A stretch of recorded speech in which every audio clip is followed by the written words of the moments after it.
বন্ধুরা 2024-এ দাঁড়িয়ে আমরা আমাদের স্বাধীনতার 78 ইয়ার্স উদযাপন করছি। এই সময়ে দাঁড়িয়ে আমরা যেমন একটা উন্নতশীল দেশ, ঠিক তেমনি আমরা একটা উন্নতিশীল জাতি। আমরা 2024-এর দোরগোড়ায় চন্দ্রযানে পৌঁছে গেছি, আমরা মহাকাশে পৌঁছে গেছি এবং আমাদের ভারতবর্ষের ট্যালেন্ট সারা বিশ্বে ছড়িয়ে আছে। সারা বিশ্বে যে ট্যালেন্ট ছড়িয়ে আছে তারা কিন্তু কোথাও তাদের সারনেম অর্থাৎ তাদের উপাধি দ্বারা পরিচিত নয়। সারা বিশ্বে তারা ভারতীয় হিসাবেই পরিচিত। 2024-এ দাঁড়িয়ে আমরা একটা উন্নত জাতি হলেও আমাদের মধ্যে দেশের বিভিন্ন অঞ্চলে বিভিন্ন প্রত্যন্ত এলাকায় জাতপাতের ব্যাপারটা কিন্তু এখনও আমাদের মধ্যে বিদ্যমান। ভারতবর্ষের সংবিধান কিন্তু জাতপাতের ঊর্ধ্বে, জাতপাত নেই, সেখানে কোনো ভেদাভেদ নেই। সংবিধানে না থাকলেও আমাদের এই বিশাল দেশটাতে এমন অনেক এলাকা আছে যেখানে জাতপাতের ব্যাপারটাকে নিজেদের সুবিধার জন্য এক গোষ্ঠীর লোকেরা এখনও স্ট্রংলি বাঁচিয়ে রেখেছে। তো আজকে আমরা যে সিনেমাটা নিয়ে আলোচনা করব, সিনেমাটার নাম বেদা।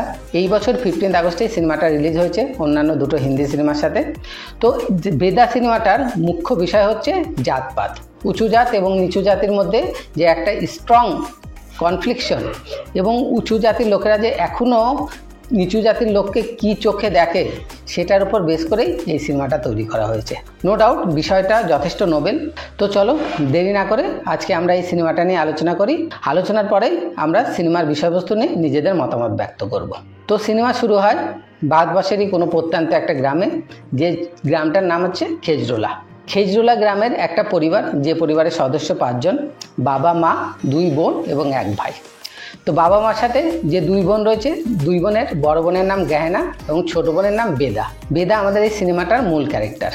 বেদা এবং গহেনার একটা বড় ভাই আছে, বড় ভাইয়ের নাম বিনোদ। তো সিনেমার প্রথমেই আমরা দেখতে পাই বেদা এবং তার ফ্যামিলি আমাদের সকল সমাজ ব্যবস্থার যে জাতপাতের সিস্টেম রয়েছে সেই দিক দিয়ে নিচু জাতির মধ্যে পড়ে।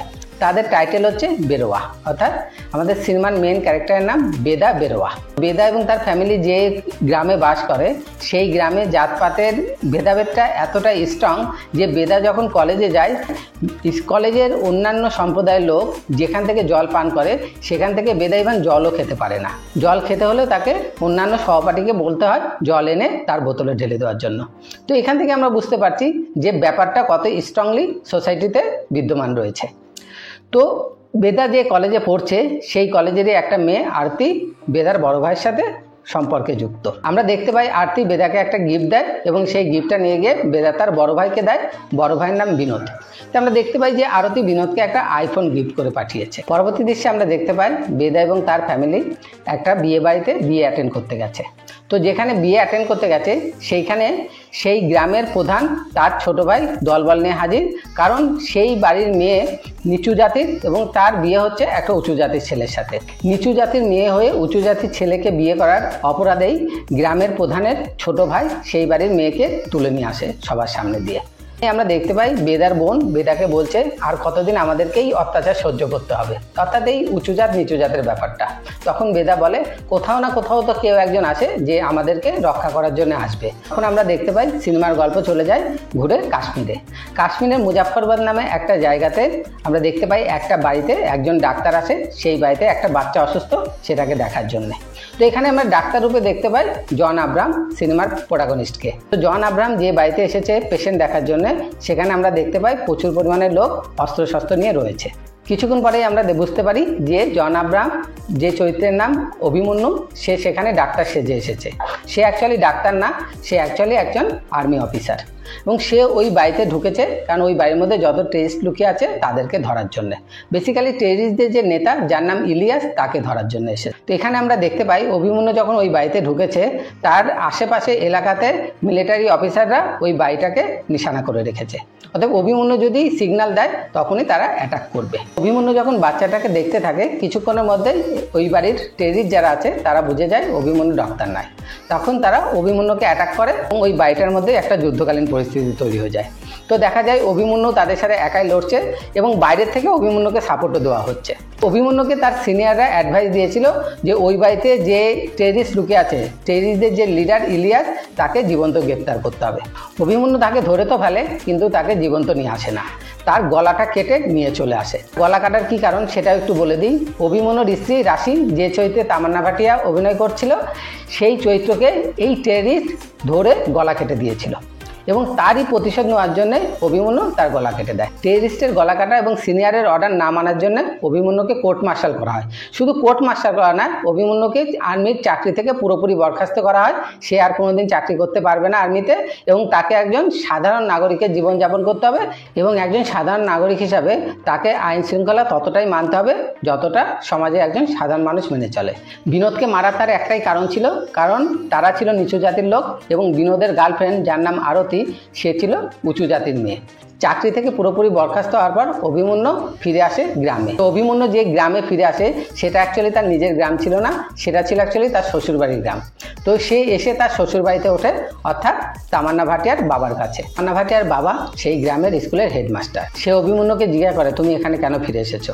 তখন সে তার শ্বশুরকে বলে, আমি রাশিকে কথা দিয়েছিলাম, সেই জন্যই আমি এখানে ফিরে এসেছি। পরের দিন সকালে অভি যখন তার শ্বশুরের সাথে মর্নিং ওয়াকে বেরিয়েছে, তখন তারা দেখতে পায় একটা ব্রিফকেস। তো অভি গিয়ে যখন ব্রিফকেসটা খোলে, সেই ব্রিফকেসটার মধ্যে নতুন কনের সাজ এবং তার সাথে একটা ডেড বডি পাওয়া যায়।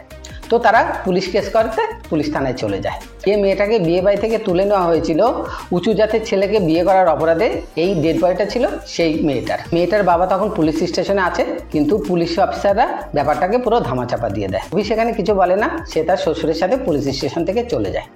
এরপরে আমরা দেখতে পাই অভির শ্বশুর অভিকে নিয়ে যায় গ্রামের প্রধানের বাড়িতে। গ্রামের প্রধানের নাম জিতেন্দ্র প্রতাপ সিং। এই গ্রামের যে প্রধান জিতেন্দ্র প্রতাপ সিং, যে চরিত্রে অভিনয় করেছে অভিষেক ব্যানার্জি, সে আশেপাশের 152টা গ্রামের সোকল লিডার। মানে 152টা গ্রামে যা কিছু হোক না হোক সব কিছুই তার আন্ডারে হয়। অভিমন্যুর শ্বশুরমশাই তাকে প্রধানের কাছে নিয়ে যায়, নিয়ে গিয়ে তার পরিচয় করে।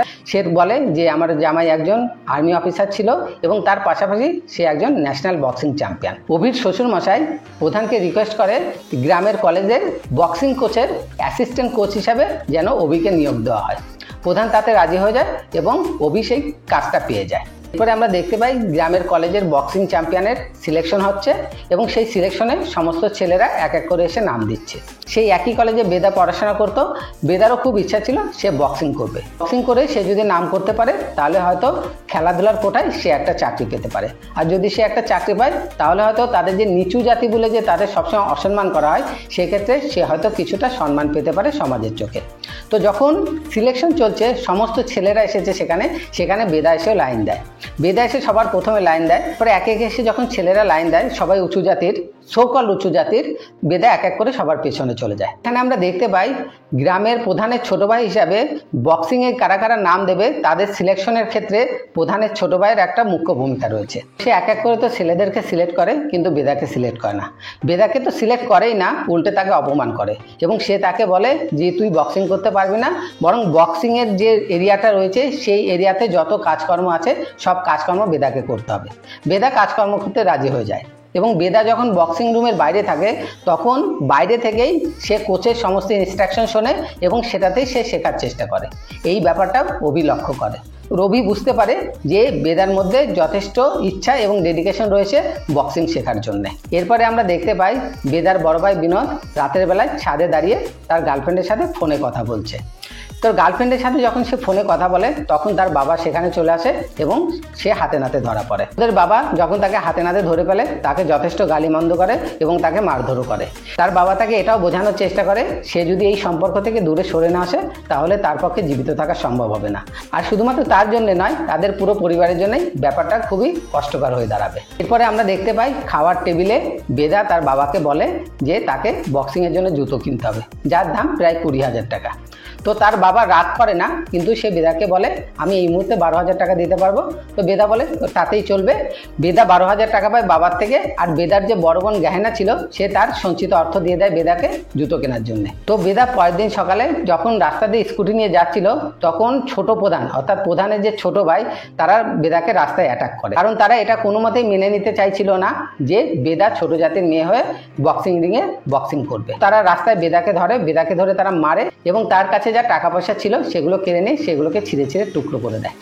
বেদা সেই ছেঁড়া টাকাগুলো এবং ক্ষতবিক্ষত চেহারা নিয়ে চলে আসে অভিমন্যুর কাছে। এই মুহূর্তে যদিও অভিমন্যু কিছু বলে না, কিন্তু রাতের বেলায় অভিমন্যু পৌঁছে যায় সেই জায়গাতে যেখানে ছোট প্রধান তার বন্ধু বান্ধব নিয়ে আনন্দ ফুর্তি করছিল। সে মুখে কাপড় বেঁধে ছোট প্রধানকে এবং তার আশেপাশে যত লোকজন ছিল, অর্থাৎ ছোট প্রধানের যা সাঙ্গপাঙ্গ ছিল, সবাইকে আচ্ছা খাঁচা পিটিয়ে সেখান থেকে চলে আসে। প্রধান যখন তার ছোট ভাইয়ের কাছে জানতে চায় কে বা কারা মেরেছে, তখন ছোট প্রধান বলে যে শুধুমাত্র একজনে এসে তাদের সবাইকে মেরে গেছে। প্রধান তখন বুঝতে পারে না যে এই গ্রামে এমন কোন ব্যক্তি আছে যে কিনা তার ভাইয়ের গায়ে হাত তুলতে পারে। তো সে পুলিশকে বলে খোঁজ লাগাতে, কিন্তু তৎক্ষণাৎ কোনো ট্রেস পাওয়া যায় না। এরপরে আমরা দেখতে পাই বেদার বাড়ির সামনে একটা বড় স্পোর্টস ব্যাগের মধ্যে বক্সিংয়ের সমস্ত মেটেরিয়াল রাখা রয়েছে। বেদা সেটা দেখেই বুঝতে পারে যে এটা আর কেউ পারেনি, এটা অভিমন্যুরই কাজ। সে সরাসরি চলে আসে অভিমন্যুর কাছে। সে অভিমন্যুকে প্রপোজ করে, আপনি যখন আমার জন্য এতটাই করলেন, তো আপনি প্লিজ আমাকে কোচ করুন। অভি কিছু মুখে কিছু বলে না, কিন্তু সে রাজি হয়ে যায়। এরপরে বেদার বক্সিং কোচিং শুরু হয়। সবাই যখন বক্সিং কোচিং করে, বেদা তখন করে না।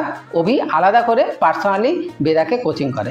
এরপরে আমরা দেখতে পাই কলেজের একটা ফাংশনে প্রধান অতিথি হিসাবে যে জিতেন্দ্র প্রতাপ সিং, অর্থাৎ গ্রামের যে প্রধান, সে এসেছে।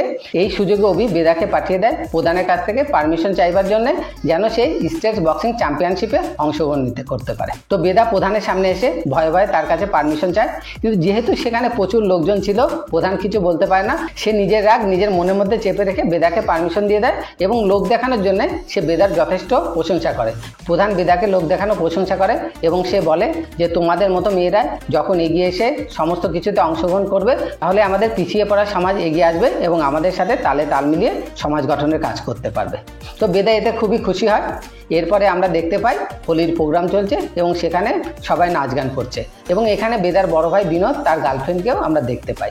তো এই নাচ গানের মধ্যেই আমরা বিনোদ এবং তার গার্লফ্রেন্ড আরতিকে দেখতে পাই একটু সাইড হয়ে যেতে, এবং সাইড হয়ে গিয়ে তারা যখন একটু অন্তরঙ্গ হওয়ার চেষ্টা করছিল, সেখানে প্রধানের ছোট ভাই পৌঁছে যায়। প্রধানের ছোট ভাইয়ের একটা অভ্যেস আছে যে যখনই সে কিছু করে, যে কোনো অ্যাক্টিভিটি, সে তার সঙ্গপাঙ্গকে বলে যে সেটার ভিডিও বানিয়ে নিতে। তখন বিনোদ এবং আরতি একে অন্যের কাছাকাছি ছিল, তখন তারা সেটা ভিডিও করে নেয় এবং তাদেরকে ধরে নিয়ে যায়।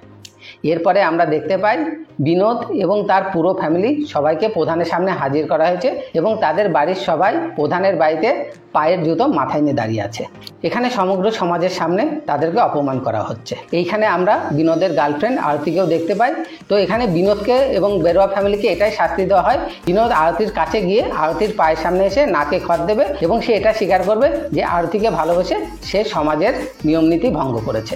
দেখতে পাই যে প্রধান যে শাস্তি দেয়, বিনোদ সেই শাস্তি মাথা পেতে নেয় এবং যেটা তাকে বলা হয় সে সেটাই করে। পরবর্তী দৃশ্যে আমরা এটা দেখতে পাই বেরোয়া ফ্যামিলিতে রাতের বেলায় পুলিশ হানা করে এবং পুলিশ হানা করে এটা জানতে চায় যে আরতি কোথায়, অর্থাৎ বিনোদের যে গার্লফ্রেন্ড ছিল তাকে খুঁজে পাওয়া যাচ্ছে না। তো সেই মুহূর্তে বিনোদও বাড়ি ছিল না। বিনোদকে না পেয়ে পুলিশ বিনোদের বাবা মা এবং দুই বোনকেই তুলে নিয়ে যায়। তাদেরকে যখন থানায় তুলে নিয়ে গিয়ে জিজ্ঞাসাবাদ করা হয় এবং তাদেরকে মারা হয়, তখন প্রধান সেখানে আসে। প্রধান সেখানে এসে বেরোয়াকে বলে, অর্থাৎ বিনোদের বাবাকে বলে যে আমি তোমার ছেলের সাথেই ওই মেয়ের বিয়ে দেবো, তুমি বলো ছেলেকে ফিরে আসতে। এভাবে যদি তারা পালিয়ে যায় তাহলে সমাজে আমাদের বদনাম হবে। তখন তারা বিনোদ এবং আরতিকে ফিরে আসতে বলে এবং তারা বিয়ের আয়োজন করে। তো যেখানে বিয়ের আয়োজন করা হয় সেখানে খুব বেশি লোকজন ছিল না। তো যখন বিয়ে হচ্ছিল তখন সেখানে প্রধান স্বয়ং এসে হাজির হয়। প্রধান যখন সেখানে আসে তো বিনোদের বাবা বিনোদকে বলে যে প্রধানের আশীর্বাদ দিতে। তো বিনোদ এবং আরতি গিয়ে প্রধানের আশীর্বাদ নেওয়া হয়। প্রধান বলে তাহলে তোমরা যখন আশীর্বাদ নিলে আমাদেরকে কিছু একটা গিফট তো তোমাদের দিতেই হয়। তখন প্রধান তার লোকজনকে দিয়ে বিনোদ এবং আরতিকে সেইখানে সবার সামনে মার্ডার করে দেয়। বিনোদ এবং আরতিকে মার্ডার করার পরে প্রধান এবং তার লোকজন অ্যাটাক করে বেদা এবং তার বড় বোন গায়নাকে। বেদা এবং গয়না সেখান থেকে পালিয়ে যায়, কিন্তু তারা যখন পালিয়ে যায় তাদেরকে চেস করে প্রধানের ছোট ভাই দলবল নিয়ে। তারা এমন একটা জায়গায় লুকিয়ে থাকে যেখান থেকে শুধু একজনই পালিয়ে বাঁচতে পারতো। তো বেদা তার বড় বোনকে বলে যে তুমি পালিয়ে যাও, আমি ওদের দৃষ্টি অন্যদিকে ডাইভার্ট করার চেষ্টা করছি। তখন বেদার বড় বোন গয়না বলে যে ঠিক আছে এটাই হবে। তখন গয়না সবার সামনে বেরিয়ে এসে প্রধানের ছোট ভাই এবং তার দলবলের দৃষ্টি ডাইভার্ট করে তার দিকে এবং বেদা সেখান থেকে পালিয়ে যায়। বেদা সেখান থেকে পালিয়ে গিয়ে সোজা চলে যায় অভিমন্যুর বাড়িতে। অভিমন্যুর বাড়িতে গিয়ে সে সমস্ত ঘটনা খুলে বলে। অভিমন্যু তখন সোজা বেদাকে নিয়ে বাইকে করে চলে আসে প্রধানের বাড়িতে। প্রধানের বাড়িতে এসে সে সরাসরি প্রধানকে চার্জ করে যে তুমি কে এদেরকে শাস্তি দেওয়ার, তুমি কি ভগবান নাকি অন্য কিছু। প্রধান বলে যে আমি এই 152টা গ্রামের ভগবানই, আমাকে সবাই মিলে সিলেক্ট করেছে, অতএব আমার দায়িত্ব এই সমাজের ভেদাভেদকে রক্ষা করা।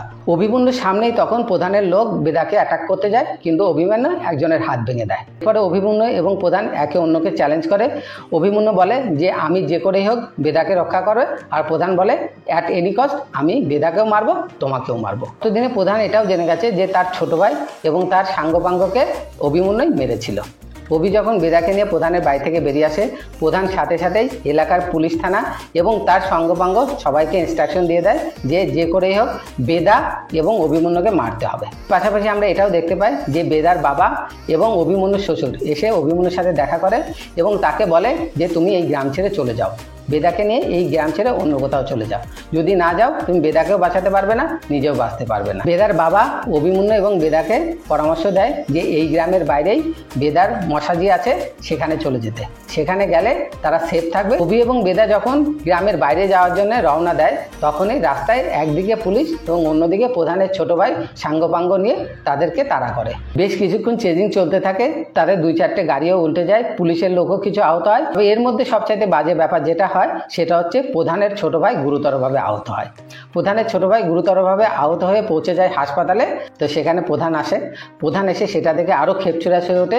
সে পুলিশের যে সমস্ত অফিসার ছিল তাদেরকে যথেষ্ট গালিগালাজ করে যে তারা একজন মানুষকে ধরতে পারছে না, এবং সে পুলিশকে বলে যে চারপাশে যত এলাকা আছে সমস্ত এলাকা ঘিরে ফেলতে এবং যত লোক লাগে সমস্ত লোক লাগিয়ে বেদা এবং অভিমন্যুকে যে কোনো অবস্থায় ধরে আনতে। এদিকে আমরা দেখতে পাই অভিমন্যু বেদাকে নিয়ে বেদার মশার বাড়িতে চলে আসে। মশার বাড়িতে আসার পরে প্রাথমিকভাবে তাদের পরিচয় হয়। বেদার যে মশা ছিল সেও মিলিটারিতে কাজ করতো। তারপরে অভিমন্যু এবং বেদাকে ঘরে রেখে বেদার মশা যখন ঘরের বাইরে যায়, তখন অভিমন্যু ঘরটার চারপাশে একটু ঘুরে দেখছিল। ঘুরে দেখতে গিয়ে তার কিছু ছবিতে চোখ পড়ে এবং সেটা দেখে বুঝে যায় যে বেদার মশা সে কোনো আর্মি অফিসার ছিল না। তখন সে বুঝে যায় যে ব্যাপারটার মধ্যে কিছু একটা ঘোটালা আছে। আমরা বাইরে দেখতে পাই বেদার মশা সেই পুলিশ অফিসারকে ফোন করে ডেকে আনেছে, যাকে প্রধান অভি এবং বেদাকে ধরার জন্য লাগিয়েছে। এরপরে আমরা দেখতে পাই ওই পুলিশ অফিসার তার দলবল নিয়ে ওই ঘরে অ্যাটাক করে, যে ঘরের মধ্যে বেদা এবং অভিমন্যু ছিল। যেহেতু অভিমন্যু আগেই বুঝতে পেরেছিল যে ব্যাপারটার মধ্যে কিছু একটা গরমিল আছে, সো অভিমন্যু নিজের বুদ্ধি বলে পুলিশের সাথে মোকাবেলা করে এবং পুলিশের হাতিয়ার কেড়ে নিয়ে পুলিশকেই ঢাল বানিয়ে সেখান থেকে পালিয়ে যায়। বেদা এবং অভি যখন সেখান থেকে পালিয়ে যায়, কন্টিনিউ পুলিশ এবং প্রধানের লোকজন তাদেরকে তাড়া করতে থাকে। এরই মধ্যেই পুলিশের গুলি লাগে বেদার পায়ে। বেদাকে নিয়ে অভিমন্যু কোনো মতে পালিয়ে যায় এবং পরের দিন সকালবেলা তারা একটা মন্দিরের ভেতর গিয়ে লুকিয়ে থাকে। যেহেতু মন্দিরের মধ্যে নর্মালি কেউ হাতিয়ার নিয়ে প্রবেশ করে না, তো তারা সেফ জোন হিসাবে একটা মন্দিরকে বেছে নেয়। কিন্তু পুলিশ এবং প্রধানের লোকজন কেউই এই রুল ফলো করে না। তারা মন্দিরের মধ্যে অস্ত্র নিয়ে ঢুকে পড়ে এবং প্রত্যেকটা ব্যক্তিকে তারা চেক করতে থাকে। এমনকি মন্দিরের মধ্যে যে সমস্ত মহিলারা ছিল, যারা ঘোমটা দিয়েছিল, তাদেরকে সমস্ত মহিলা পুলিশদের চেক করা হয়। তো বেদা এবং অভি তো একটা জায়গায় লুকিয়েছিল, তারা ভাবতে থাকে যে তারা এখান থেকে এবার কী করে পালাবে। বেদা এবং অভি তখন ডিসাইড করে তাদের চেহারার পরিবর্তন করতে হবে, যাতে প্রধান কিংবা তার লোকজন কিংবা পুলিশ কেউই তাদেরকে চিনতে না পারে। তো সেখানে অভিমন্যু একটা পুরোহিতের পোশাক পরে নেয় এবং বেদা তার বড় বড় চুলগুলোকে কেটে বয়কাট করে নেয় এবং একটা ছেলেদের পোশাক পরে নেয়। মন্দির থেকে সেফলি বেরিয়ে এলেও অভিমন্যু এবং বেদাকে পুলিশ এবং প্রধানের কাকা দলবল নিয়ে আবার অ্যাটাক করে। বেদা এবং অভি একটা পাহাড়ি এলাকায় গিয়ে লুকিয়ে থাকে। এখানে বেদার বাবা তাদের সাথে দেখা করতে আসে। বেদার বাবা যখন দেখা করতে আসে, বেদা বলে যে আমি প্রধান এবং তার ফ্যামিলির বিরুদ্ধে কোর্ট কেস করব এবং সেই কেস আমি একাই লড়বো। বেদার বাবা তাকে এই কাজ করতে মানা করে, কিন্তু বেদা তাতে রাজি হয় না। বেদা সোজা চলে যায় অভির কাছে এবং শুধু অভিকে গিয়ে বলে, অর্থাৎ অভিমন্যুকে বলে যে আমি চাই আপনি আমার সাথে থাকুন। অভিমন্যু সম্মতি জানায় এবং বলে যে যে করেই হোক আমি তোমাকে কোর্টে পৌঁছে দেবো। বেদার বাবা সেখান থেকে চলে যাওয়ার পর হঠাৎই সেখানে প্রধানের ছোট ভাই ছোট প্রধান আকস্মিকভাবে আক্রমণ করে অভিমন্যুকে এবং অভিমন্যু এবং বেদাকে তারা ধরে ফেলে। এখানে অভিমন্যুকে তারা ধরে বেঁধে ফেলে। এরপরে আমরা দেখতে পাই ছোট প্রধান বেদার হাত বেঁধে বেদাকে মারধর করে এবং তার শ্লীলতাহানি করার হুমকি দেয়। তার আগে ছোট প্রধান বেদাকে একটা গল্প শোনায় যে যেদিন বেদা পালিয়ে এসেছিল আর তার বড় বোন তাকে বাঁচানোর জন্য ছোট প্রধানের দলের হাতে ধরা দিয়েছিল, তারপরে তার বোন জ্ঞানা বাঁচার জন্য জলের মধ্যে লাফিয়ে পড়ে। তবে তাকে জল থেকে তুলে, যেহেতু সে ভিজে গেছিল, তাকে শুকানোর জন্য তার গায়ে পেট্রোল দিয়ে তাকে জ্বালিয়ে দেওয়া হয়। নিজের বড় বোনের এই করুণ পরিণতি শোনার পরে বেদা রাগে ফেটে পড়ে এবং সে মাথা দিয়ে ছোট প্রধানকে অ্যাটাক করে এবং কৌশলে নিজের হাত ছাড়িয়ে নেয়। আর বেদা যখন নিজের হাত ছাড়িয়ে নেয় ঠিক তখনই অভিমন্যু নিজেকে মুক্ত করে নেয়। এরপরে বেদা এবং অভিমন্যু ছোট প্রধানের বেশিরভাগ লোককেই মেরে দেয়, কিন্তু ছোট প্রধান এবং তার সাথে আরেকজনকে বাঁচিয়ে রাখে। আর তাদের যেহেতু অভ্যাস ছিল সব কিছুকে ভিডিও করার, তো ছোট প্রধানকে যে মারা হচ্ছে সেই ভিডিও করা হয় এবং সেই ভিডিও পাঠিয়ে দেওয়া হয় প্রধানের কাছে এবং প্রধানকে বলা হয় সেই জায়গায় আসার জন্য। এরপরে আমরা দেখতে পাই প্রধান তার গুন্ডা বাহিনী নিয়ে 3-4 গাড়ি ভর্তি করে সেখানে চলে আসে, কিন্তু সেখানে এসে সে তার ছোট ভাইকে খুঁজে পায় না। ছোট ভাইয়ের নাম ধরে ডাকতে থাকে কিন্তু কোনো সারা শব্দ পাওয়া যায় না, কারণ সেটা ছিল একটা কয়লা খনি এবং তার ছোট ভাইকে নিচে কয়লা খনির ভিতরে বেঁধে রাখা হয়েছিল। প্রধান তখন তার ভাইকে ফোন করে এবং ফোনের রিংটোন শুনে সে এগিয়ে যেতে থাকে কয়লা খনির দিকে। কিন্তু যখনই সে ঢুকতে যায়, ব্যবস্থাটা এমনভাবেই করেছিল বেদা এবং অভিমন্যু, যেই দরজা খোলার চেষ্টা করে সাথে সাথে ব্লাস্ট হয় এবং ভিতরে যারা ছিল সবাই মারা যায়। এরপরে আমরা দেখতে পাই বেদা এবং অভিমন্যু কোর্টে পৌঁছে গেছে, কিন্তু শুধুমাত্র তারাই কোর্টে পৌঁছায়নি, তার সাথে সাথে প্রধান তার দলবল নিয়েও কোর্টে পৌঁছে গেছে। তো কোর্টে পৌঁছে গোলাগুলি শুরু হয়ে যায়, সমস্ত লোক সেখান থেকে পালিয়ে যায়, এমনকি জজ উকিল তারাও পালিয়ে একটা ঘরে লুকিয়ে যায়। বেদা এবং অভি প্রধান এবং তার লোকজনকে প্রতিহত করার চেষ্টা করে, কিন্তু প্রধানের লোকজন যেহেতু অনেক বেশি ছিল তো তাদের পক্ষে অতটা সহজ হয়ে ওঠে না। অভি তখন বেদাকে বলে যে আমি ওদেরকে আটকানোর চেষ্টা করছি, তুমি সোজা গিয়ে কোর্টে ঢুকে যাও এবং কোর্টে ঢুকে জজের সামনে নিজের বক্তব্য পেশ করে। বেদা যেতে চায় না, কারণ যতক্ষণে অভির শরীরে অলরেডি একটা গুলি লেগে গেছে। কিন্তু তখন বেদাকে বোঝায় এবং বলে তুমি যদি গিয়ে তোমার বক্তব্য পেশ করতে না পারো তাহলে আমাদের এই লড়াই পুরোটাই বৃথা যাবে। বেদা অভির কথা মেনে নেয় এবং সে গিয়ে খুঁজতে থাকে যে জজ সাহেব কোথায় আছে। গিয়ে দেখতে পায় কোর্টের জজ উকিল যারা ছিল তারা সবাই প্রাণের ভয়ে একটা ঘরে দরজা বন্ধ করে বসে আছে। সে বাইরে থেকে ডাকাডাকি করে কিন্তু তারা দরজা খোলে না। এর মধ্যে বেদা যেখানে ছিল সেখানে চলে আসে প্রধানের কাকা। প্রধানের কাকা এসে বেদাকে অ্যাটাক করতে গেলে ঠিক সেই সময় অভিমন্যু এসে প্রধানের কাকাকে অ্যাটাক করে এবং তাকে মেরে দেয়। এরপরে অভিমন্যু এসে সেই ঘরের দরজা ভেঙে দেয় যে ঘরে জাজ এবং উকিল সবাই বসেছিল। বেদা সেই রুমের মধ্যে ঢুকে যায়, রুমের মধ্যে ঢুকে গিয়ে নিজের বক্তব্য পেশ করতে থাকে। এদিকে প্রধান কিন্তু এখনো বেঁচে আছে। প্রধান অভিমন্যুকে অ্যাটাক করে, তার শরীরে 5-6টা গুলি লাগে। অভিমন্যু কিছু করতে পারে না, কারণ ততক্ষণে তার বন্দুকের গুলি সব শেষ হয়ে যায়। তখন প্রধান এসে অভিমন্যুর কাছে একটু ডায়লগবাজি করতে থাকে তাকে মৃত ভেবে, কিন্তু অভিমন্যু তখনও পুরোপুরি মরেনি। আফটার অল একজন আর্মি অফিসার। অভিমন্যু প্রধানকে সেখান থেকেই ধরে নেয় এবং প্রধানের বন্দুক দিয়েই প্রধানকে গুলি করে মেরে দেয়। এরপরে আমরা দেখতে পাই বেদা জজদের সামনে তার সমস্ত বক্তব্য পেশ করছে, তার সাথে কি হয়েছে না হয়েছে এবং তাদের কাছে ন্যায় বিচার চাইছে। কোনো জজ তাকে ন্যায় বিচার দেওয়ার সাহস দেখাচ্ছিল না, কিন্তু তার কথা শুনে একজন মহিলা জজ নিজের হাত তোলে এবং বলে যে আমি তোমার কেস শুনবো। এরপরে আমরা দেখতে পাই বেদা কোর্টরুম থেকে বেরিয়ে আসে অভিমন্যুর খোঁজে, কিন্তু যতক্ষণে সে অভিমন্যুর কাছে এসে পৌঁছায় ততক্ষণে অভিমন্যুর দেহ থেকে প্রাণ বেরিয়ে গেছে।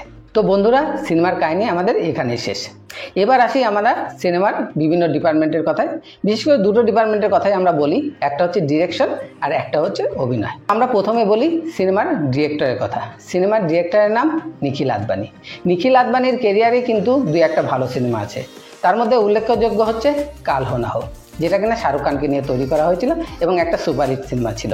তারপরেও 2-1টা সিনেমা করেছে নিখিল আদবানি, কিন্তু সেরকম উল্লেখযোগ্য সাফল্য সে পায়নি। পরিচালনার জন্য যে গল্পটা তিনি বেছে নিয়েছেন, যে টপিকটা তিনি বেছে নিয়েছেন, এই টপিক নিয়ে কিন্তু বলিউডে এর আগে অনেক সিনেমা হয়েছে, তো তার মধ্যে বেশিরভাগ সিনেমাই ছিল একটু ডার্ক টাইপের। তবে নিখিল আদবানির প্রথম সিনেমাটার তুলনায় তার মধ্যে যে ক্যাপাবিলিটি আছে ডিরেকশন দেওয়ার, সেই তুলনায় আমি বলবো সিনেমাটাকে সে খুব ভালোভাবে ডিরেক্ট করতে পারেনি। সিনেমাটার মধ্যে ক্যারেক্টার খুবই কম, তবে সিনেমাটার গল্পটা আরও ভালোভাবে বলা যেত। সিনেমায় বেশিরভাগ অংশই জুড়ে রয়েছে অ্যাকশন এবং সিনেমার সেকেন্ড হাফটা পুরোটা দৌড়ের উপরেই ছিল। সিনেমার ফার্স্ট হাফটা যদিও কিছুটা গল্প ছিল, সিনেমার সেকেন্ড হাফে কোনো গল্প ছিল না। আসলে সিনেমার যে টপিক, যে জাতপাতের ব্যাপারটা, এইটাকে যদি আরও একটু বিস্তৃতভাবে দেখানো হতো, অ্যাকশনটাকে একটু কমিয়ে দিয়ে, তাহলে হয়তো দর্শকের কাছে আরও বেশি গ্রহণযোগ্য হতো। এটাকে আমি ডিরেক্টরের গল্প বলার অপারদর্শিকতাই বলবো। গল্প বলার ক্ষেত্রে এবং সে যে সিনেমাটার মধ্যে দিয়ে যে মেসেজটা কনভে করতে চাইছে সেই মেসেজটা কনভে করার জন্যে সে যথেষ্ট সফল হতে পারেনি। এরপরে আমরা আসবো সিনেমার অভিনেতা অভিনেত্রীর কথায়। সিনেমার মূল দুটি চরিত্র বেদা এবং অভিমন্যু। বেদা চরিত্রে যে অভিনয় করেছে তার নাম শার্বরী। সিনেমার গল্পটা বলার ক্ষেত্রে বেদা চরিত্রের মুখ্য ভূমিকা ছিল। এখানে আমার মনে হয় যাকে নেওয়া হয়েছে নায়িকা হিসাবে বা মেন ক্যারেক্টার লিড হিসাবে সেই জায়গায় আরও কোনো ভালো অভিনেত্রীকে নেওয়া উচিত ছিল। বলিউডে অনেক অভিনেত্রী আছে যাদেরকে দিয়ে এই চরিত্রটা খুব ভালোভাবে ফুটিয়ে তোলা যেত, কিন্তু যাকে দিয়ে করানো হয়েছে সে চেষ্টা তো করেছে কিন্তু ততটা ভালোভাবে ফুটিয়ে তুলতে পারেনি। এরপরে আসবো আমরা সিনেমার অপর যে মুখ্য চরিত্র অভিমন্যু সিংয়ের ব্যাপারে। অভিমন্যু সিংয়ের চরিত্রে জন আব্রাহাম অভিনয় করেছে। একজন আর্মি অফিসার হিসাবে তার দৈহিক গঠন এবং তার যে এক্সপ্রেশন সেটা হয়তো ঠিকই ছিল, কিন্তু জন আব্রাহামের চরিত্রের মধ্যে শুধু একটাই দিক ছিল, আর সেটা হলো শুধুমাত্র অ্যাঙ্গার এক্সপ্রেশন। তার মুখে কোনো হাসি নেই, শুধুমাত্র সবসময় মুখটাকে বাংলা পাঁচ করে রাখছে এবং যখন অ্যাকশন করার দরকার হচ্ছে অ্যাকশন করছে। এমনকি সিনেমাটাতে তার খুব বেশি ডায়লগও নেই। যদিও এই সিনেমায় তার চরিত্রটা একটা আর্মি অফিসারের, তবে তার মধ্যে যদি একটু বেশি ডায়লগ, মুখে একটু হাসি, দুই চারটে বেশি কথা তার মুখে দেওয়া হতো তাহলে আমার মনে হয় সেটা খুব একটা খারাপ হতো না। কারণ এই সিনেমাটাতে জন আব্রাহাম একমাত্র অভিনেতা যাকে বলিউডের অভিনেতা হিসাবে সারা ভারতবর্ষে হয়তো পরিচিতি আছে, কিন্তু দর্শকদের সামনে যদি তাকে একজন অভিনেতা হিসাবে প্রেজেন্ট না করে শুধুমাত্র অ্যাংরি ইয়ংম্যান হিসাবে প্রেজেন্ট করা হয়, সেটা মনে হয় শুধুমাত্র এক শ্রেণীর দর্শক যারা অ্যাকশন পছন্দ করে তারাই ভালোবাসবে। অন্যান্য শ্রেণীর দর্শক যারা একটু অভিনয় জিনিসটাকে ভালোবাসে, যারা ক্যারেক্টারের কাছ থেকে একটু ভালো অভিনয় এক্সপ্রেশন আশা করে, তারা জন আব্রাহামকে খুব একটা পছন্দ করবে না। তো এটাকেও আমি ডিরেক্টরের দোষ হিসাবেই বলবো, কারণ গল্পের মধ্যে জন আব্রাহামের যে ক্যারেক্টারটা আছে সেই ক্যারেক্টারটাকে আরেকটু ভালোভাবে এক্সপোজ করার দরকার ছিল। বাকি যদি আরেকটা চরিত্রের কথা আমরা না বলি তাহলে হয়তো একটু পার্সিয়ালিটি করা হবে। তার নাম হচ্ছে অভিষেক ব্যানার্জি, যে কিনা সিনেমার মেন অ্যান্টাগনিস্ট চরিত্রে অভিনয় করেছে, অর্থাৎ মেন ভিলেন চরিত্রে অভিনয় করেছে। অর্থাৎ জন আব্রাহামের যতটা না ডায়লগবাজি আছে তার থেকে বেশি ডায়লগবাজি আছে অভিষেক ব্যানার্জির ভিলেন হিসাবে। অভিষেক ব্যানার্জির এই সপ্তাহে মানে 15ই আগস্টে দুটো সিনেমা রিলিজ হয়েছে। অভিষেক ব্যানার্জিকে আমরা স্ত্রী 2-তে দেখেছি নায়কের বন্ধুর চরিত্রে এবং ফুল অন কমেডি, আর একই দিনে তার আরেকটা সিনেমা রিলিজ হলো বেদা, এবং বেদাতে আমরা দেখলাম পুরোপুরি একটা অপোজিট চরিত্রে, যেটা কিনা আদ্যপান্ত ভিলেনের চরিত্র। পুরো ডিফারেন্ট শেডের দুই রকমের অভিনয়। অভিষেক ব্যানার্জিকে দেখে আমার শক্তি কাপুরের কথা মনে পড়ে যাচ্ছে। একটা সময় ছিল শক্তি কাপুর সব ধরনের চরিত্রে অভিনয় করত, ভিলেন চরিত্রে অভিনয় করতো এবং সমানতালে সে কমেডিয়ান চরিত্রে অভিনয় করতো। অভিষেক ব্যানার্জির অভিনয় দেখলে তার মধ্যে এই গুণটা খুব ভালোভাবে রিফ্লেক্ট করছে। তো বন্ধুরা, সিনেমা সম্বন্ধে আমার যা বক্তব্য সেটা এখানেই শেষ। সিনেমাটা আপনারা চাইলে একবারের জন্য হলে গিয়ে দেখতে পারেন, সিঙ্গেল প্লেক্স হোক অথবা মাল্টিপ্লেক্স হোক। পয়সা যে খুব বৃথা যাবে তা নয়, একবার দেখার জন্য সিনেমাটা খুব একটা খারাপ না। আমাকে যদি বলা হয় সিনেমাটাকে 5-এর মধ্যে রেটিং করার জন্য, তাহলে আমি 5-এর মধ্যে 2.5 রেটিং করব, অর্থাৎ 50-50। আমার রিভিউ এবং এক্সপ্লেনেশন এখানেই শেষ। যদি আপনাদের ভালো লাগে, আমি আবারও বলছি, বারবার বলছি যে আমার চ্যানেলকে সাবস্ক্রাইব করুন, লাইক করুন, কমেন্টস করুন, শেয়ার করুন এবং বেল আইকন প্রেস করে রাখুন, যাতে করে আমার পরবর্তী রিভিউ আপনাদের কাছে সবার আগে পৌঁছে যায়। ফিরে আসবো আবার আপনাদের কাছে আবার কোনো একটা সিনেমার রিভিউ নিয়ে। আজকের মতো এখানেই শেষ। Thank you, goodbye, have a nice time.